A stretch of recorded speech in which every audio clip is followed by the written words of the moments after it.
The Curse.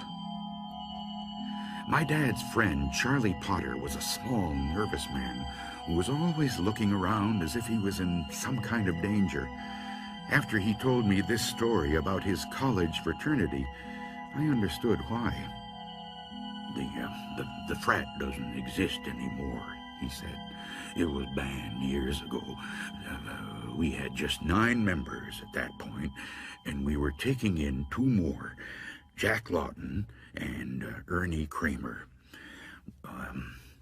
One night in January, just about this time of year, the 9 of us took them out into the country for their initiation. We took them to an old deserted house where 2 young men about our age had been murdered recently. Their murderer was still at large. We gave Jack a lighted candle and told him to go up to the 3rd floor. Stay there for an hour, we told him. Then come back down. Don't speak. Don't make any noise. If your candle goes out, carry on in the dark. From where we were standing, we could see the light from Jack's candle moving up the stairs to the 2nd floor and then to the 3rd. But when he got to the 3rd floor, his candle went out. We guessed that he had come to a drafty corner and the wind blew it out. But when the hour went by and he didn't come down, we weren't so sure. We waited another 15 minutes and got more and more nervous. So we sent Ernie Kramer up after him. When Ernie got to the 3rd floor, his candle also went out.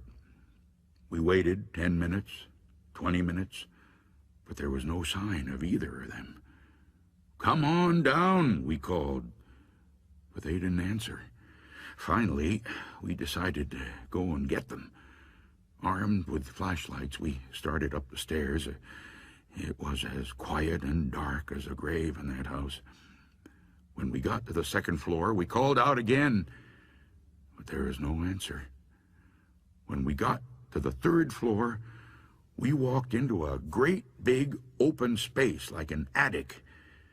Jack and Ernie weren't there, but we saw footprints in the dust. These led to a room on the other side of the attic. That room was also empty, but there was fresh blood on the floor, and the window was wide open. It was about 25 feet to the ground, but there was no ladder or rope in sight that they could have used to get down. We searched the rest of the house and the land around the house and found nothing. We decided that they were playing a trick on us. We figured that in some way they had escaped through the window and were hiding in the woods. The blood on the floor was to throw us off the track. We guessed that they'd show up the next day with a lot of stories and a lot of laughs, but they didn't. The next day, we told the Dean of Men what had happened, and he reported it to the police. The police didn't find anything either, and after several weeks, the search ended.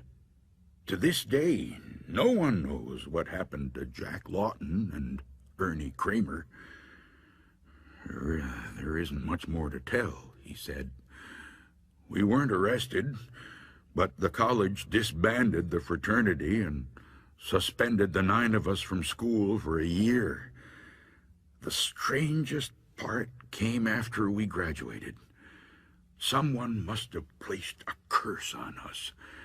Every year since then, around the time of that initiation, one of us has died or gone crazy.